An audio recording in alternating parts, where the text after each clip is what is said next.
Welcome to our podcast. Today we're talking about Krumpin in North Hollywood, Public Moves in Private Spaces, an article by Robinson Taj-Frazier and Jessica Kozlow. It explores how crump dancers in Los Angeles turn a North Hollywood parking lot into a powerful space for creativity, expression, and community. We will look how crump started, why the 818 session matters, and how dance becomes a way to challenge racial and spatial inequality in Los Angeles. Let's get into it.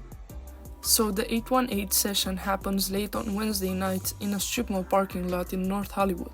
Most businesses are closed, it's almost empty, which makes it the perfect space for dancers to gather. Right. It's mostly black and brown young adults who come from all over LA. South LA, Inglewood, Compton, the Valley. Music blasts from car stereos. People form a circle and dancers take turns jumping in. What's interesting is that even though this space is technically private property, the dancers treat it as a community hub. That is, until the police show up to break things up. Crump grew out of clown dancing in South Los Angeles. Tommy the Clown started it in the 90s, and the dancers like Missy Prissy, Lil C, and Big Mijo developed Crump into something more raw, emotional, and intense. The article describes Crump as mixing West African movements, hip-hop, b-boy elements, and pure improvisation. Chest pops, stomps, arm swings, it's all about emotional release and storytelling. I love the fact that they say Crump is gumbo, a mix of influences that dancers shape into something uniquely their own. A major argument in this article is that Los Angeles creates a racialized geography. Basically, public space is heavily policed and youth of color, especially black and brown youth, are often pushed out of places where they gather. The authors quote George Lipsitz, who describes this as the racialization of space and the specialization of race. The city is designed to include some people and exclude others. Which is why the parking lot becomes so important. It's not meant for dancing, but the dancers claim it. They transform unused space into a place for expression. It's resistance in motion. And unlike corporate spaces like City Walk or The Groove, which seem public but actually exclude certain groups, the 818 session is free, open, and community-built.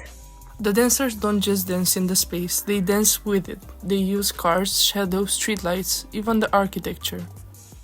There is a great scene where a dancer waves in and out of the car window and the shape of his own shadow becomes part of the performance. One dancer, Worm, says he looks at the Carl's Jr. sign's red glow and uses that in his storytelling. He says seeing a building is like seeing a square he can turn into 1,000 other squares. It's such a cool idea that space isn't fixed. Dancers reimagine it every time they move. The article also talks about gender. The session is very male-dominated and female crumpers face different pressures. Miss Prissy is the standout example. She's known as the Queen of Crump. She matches and often outperforms the men, but also keeps her own style and femininity. She talks about how hard it is. If she's too aggressive, she's called butch. But if she's feminine, she's not taken seriously. She's navigating two worlds at once. And she takes on a leadership role too, helping younger dancers de-escalating conflicts and keeping the culture authentic. Toward the end of the article, there's a dramatic moment. Police drive up, shine lights, and demand everyone leave. The dancers open the circle so the police can see that they are just dancing, but the cops still disperse them. Lil C says something powerful. When you see a crowd of young, black, and mixed ethnic people, you think criminal activity, but we're on a different frequency. It shows the constant tension. Dancers create joy and community, and the city sees a treat. So overall, Krumping in North Hollywood shows how a strip mall parking lot becomes a site of creativity, resistance, and identity. Crump dancers turn a space defined by surveillance and privatization into a place of freedom and connection. And in the process, they challenge how Los Angeles organizes race and space. It's a reminder that art isn't just something you see in a studio. Sometimes it's something you fight to create in the middle of a parking lot at 2 a.m.